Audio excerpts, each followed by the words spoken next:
name is Jamila Fagge. I'm originally from Kano. I grew up in the United States of America, but and I spent my formative years in the U.S. However, I'm a hardcore lover of anything Nigeria, but specifically Northern Nigeria. My core being was shaped and defined by the role that my father played in my life. He is an advocate of girl child education. He spent all his life up until retirement as a renowned journalist. He worked across the media platforms in Nigeria, starting from New Nigeria to NTA, all the way, did a bit of a stint with BBC Hausa, and until he moved to the Voice of America in Washington, D.C., which is why we actually moved as a family. My family had an opportunity to move back to Nigeria when I was around the age of 10, 11, and that was actually one of the best times of my life in particular, because when we first moved back, I wasn't able to speak Hausa. I understood the language, but speaking it was pretty challenging. So we were able to come back, and we were enrolled in a boarding school, which gave us a first-hand immersion into not just understanding how to speak Hausa, but to also identify with our roots and our origin. It was a time that we got connected with our grandparents, with our cousins, and just a full understanding of what it means to have to come from something. Growing up in America, we were able to be exposed to the African American struggle, to the slavery era, to understand what it means to actually be a foreigner in a foreign land. So it was always something of us to be proud of, that we have a home. But then every time that we visit Nigeria for the summers, it really does feel as if that we're foreigners in our own land as well. So early in my life, I really took on that passion for knowing who you are and being connected to your roots, and just being able to do something that is purposely driven and also the passion.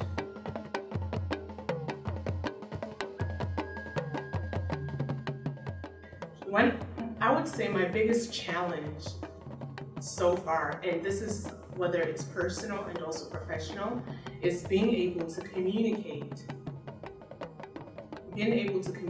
accurately without being misunderstood. And I would say that because a lot of times, as I've mentioned earlier with my background, I probably will speak from a perspective of, or with the expectation that people understand where I'm coming from, as if that our communication level is on the same level, whereby I don't need to give any background information. I don't need to take into consideration like the cultural nuances of the people that I'm speaking with. And I would say that my background and my childhood really prepared me in order for me to actually really take on the challenge that I'm taking right now, which is basically speaking with intention and to strategically communicate anything, whether it's in media, or whether it's in marriage, or whether it's in relationships.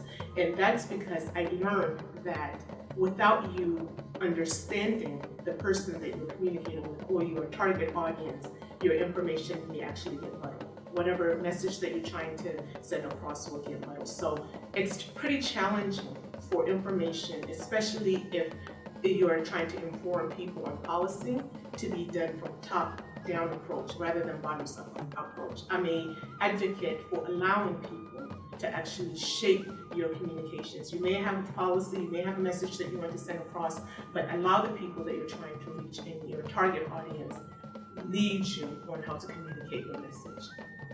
As youth, we rely so much based on a lot of the cultural hold that we have, and most of it, people like to use religion as one of the reasons, but I refuse to accept that, because religion actually empowers us.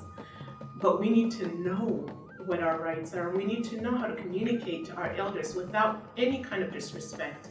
I love the culture because it really does define the role of a youth and an elder. However, the culture and the religion also promotes for us to challenge status quo respectfully. So I pray that Arewa youth take ownership of their own narrative and not allow other people to shape it. It's only we who could actually, well, we have the capacity, we know what hurts, we know what's going on and how it affects us. It is going to take us to actually really help each other, because we look at all the development indices, we are lagging. We're not in competition with Lagos. We're not in competition with others outside of Nigeria. I believe we are supposed to be the ones in competition with each other so that we can promote who we are and give ourselves the chance. We need to believe more in each other.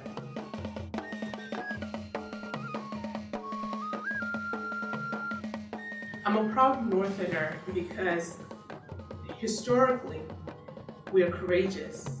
Historically, I've always said, people ask me who, like a role model, if I have a role model, and I always say Nana Smile. I only know Nana Smile and Kunamina Obseso through history books. And the funny thing about it is that history came from an African diaspora class that I've taken undergrad in America. And you don't find that here. I have a 7-year-old daughter in which right now her name is Amina. And she's proud to say, you know, everyone is calling me Kunamina Obseso. And I'll tell you why. These are some courageous women who basically refuse to accept no as an answer. And I believe that, indeed, education is the weapon that we all need in order for us to really change the situation that we're seeing as the drug-infested, the high divorce rate, the illiterate society. We have examples in the North for us to actually see that is powerful. So Northern Nigeria, to me, it's an opportunity. It's a place where the dreams are endless. We have people like Amina Mohammed right now, who's globally known in the UN. However, we do not know what her journey has been. We do not have access to the people who actually clearly are trailblazers. So as a young Northern Nigerian, I'm left with people like Michelle Obama to shape my narrative. Michelle Obama does not know the kind of challenges that I'm faced with, but because her story is widely known and is readily available, I'm able to connect with her.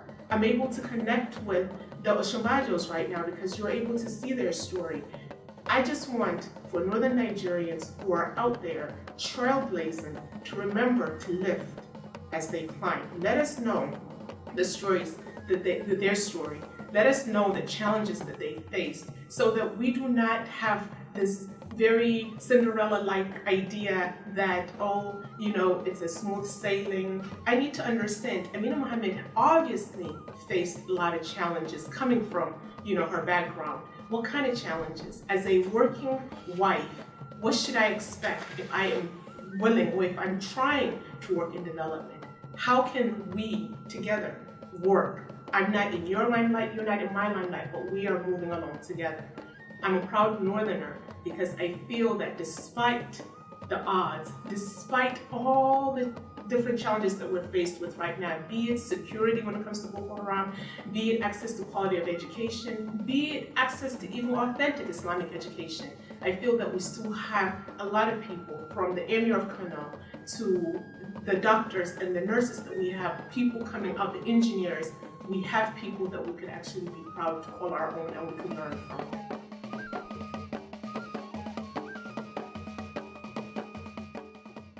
The problem that we have right now is, okay, 60% of Nigeria's population is under the age of 24. Whether we like it or not, it's either you make use of that or they become norms, as we can see at the moment.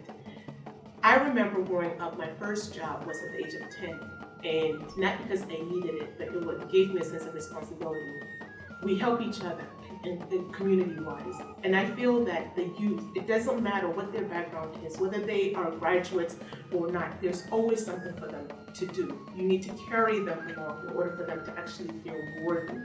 I pray that we learn, we who are not in that youth category under the age of 24, but not in the adult category who are shaping policy, we learn to actually remember to carry them along, work with them, mentor them, guide them.